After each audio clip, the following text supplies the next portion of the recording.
Kerajaan Pasai dan Kerajaan Aceh. Sebelumnya, izinkan saya memperkenalkan diri saya terlebih dahulu. Perkenalkan, nama saya Zara Wijaya, absen 30.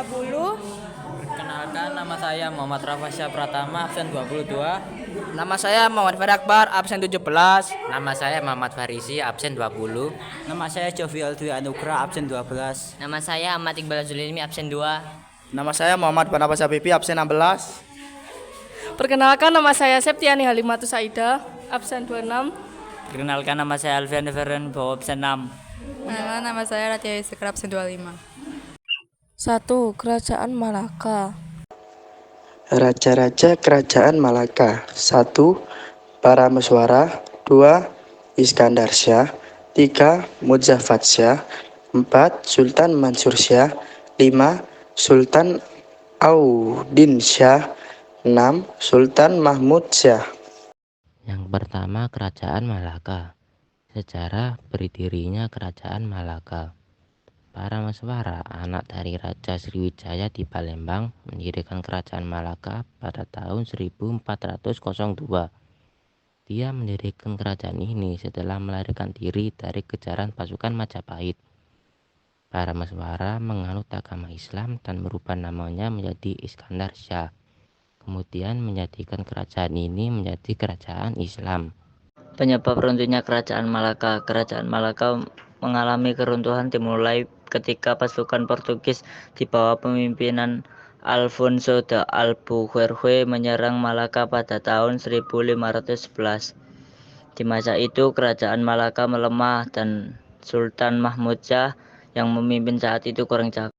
Kerajaan Malaka memiliki 3 bidang, yaitu bidang sosial, politik, dan ekonomi. Kerajaan Malaka di bidang sosial adalah sebuah kondisi yang erat pengaruhnya dari lingkungan wilayah, keadaan alam, dan juga letak dari kerajaan itu sendiri. Pada zaman itu, Kerajaan Malaka hanya berfokus dalam hal perdagangan maritim, namun rakyatnya lebih cenderung lebih individualis. Kerajaan Malaka di bidang politik adalah sebuah struktur politik yang dipimpin oleh seorang sultan yang membawahi patih. Patih membawahi semua pejabat tinggi kesultanan, seperti bendahara, laksamana, dan bupati.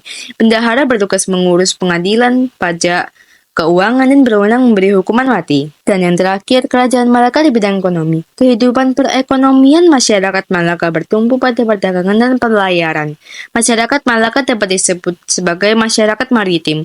Masyarakatnya banyak yang berprofesi sebagai pedagang dan nelayan. Sebagai masyarakat yang hidup dalam dunia maritim, hubungan sosial masyarakat sangat terbatas. 2. Kerajaan Aceh Darussalam. Raja-raja Kerajaan Aceh Darussalam. Yang pertama, yaitu Sultan Ali Muhayyad Syah. Yang kedua, Sultan Salahuddin. Yang ketiga, Sultan Alauddin Riayat Syah Al-Qahar. Yang keempat, Sultan Husain Ali Riayat Syah. Yang kelima, Sultan Muda. Yang keenam, Sultan Sri Alam. Yang ketujuh, Sultan Zain Al-Abidin. Yang kedelapan, Sultan Ala al-Din Mansur Syah. Sejarah berdirinya Kerajaan Aceh Darussalam. Kesultanan Aceh didirikan oleh Sultan Ali Muhayyad Syah pada abad ke-14 tahun 1496. Pada awalnya kerajaan ini berdiri atas wilayah Kerajaan Lamuri, kemudian menundukkan dan menyatukan beberapa wilayah kerajaan sekitarnya mencakup Daya, Petir, Lidie, dan Akur.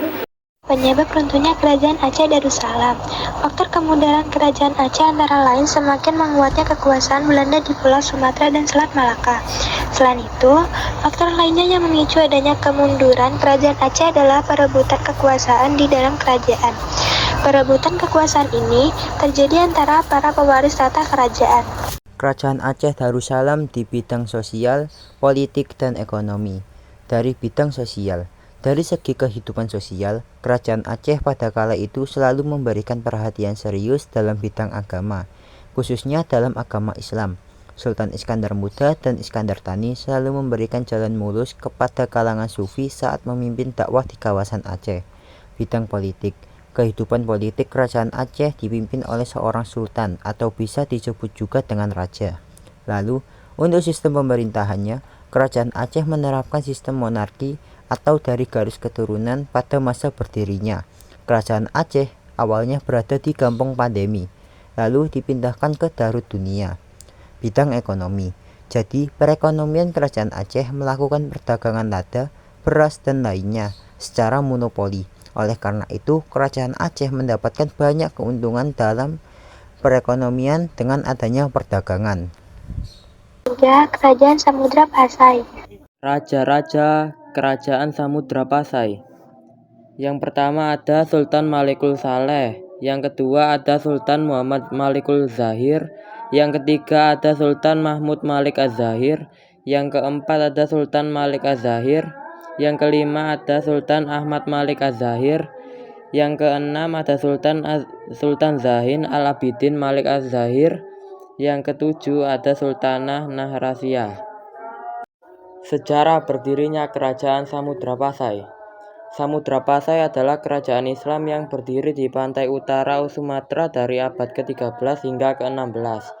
Nama Samudra Pasai berasal dari Samudra Aceh Pasai yang artinya kerajaan samudra yang baik dengan ibu kota di Pasai. Punya kerajaan Samudra Pasai, yaitu ada dua faktor, yaitu faktor internal dan faktor eksternal.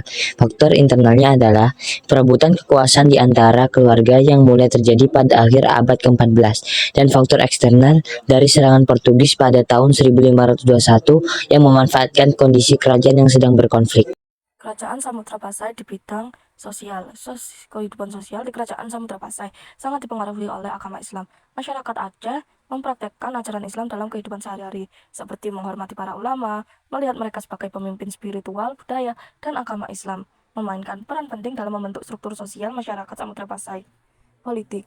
Dalam bidang politik, Kerajaan Samudra Pasai diperintahkan oleh penguasa yang bergelar sultan, dibantu oleh patih bergelar amir. Pada abad ke-16 terjadi kemajuan politik dengan pembentukan hubungan persahabatan, bahkan perkawinan antara Samudra Pasai dan Malaka. Hal ini menunjukkan kompleksitas hubungan politik di masa itu. Ekonomi. Kerajaan Samudra Pasai memiliki ekonomi yang berkembang pesat berkat perdagangan internasional berlokasi strategis. Di jalur perdagangan, kerajaan ini menjadi pusat perdagangan rempah-rempah, sutra, logam mulia, dan barang-barang dagang lainnya. Perdagangan dengan pedagang Muslim dari Arab, Persia, dan Timur Tengah memainkan peran penting kunci dalam memperkaya ekonomi kerajaan ini.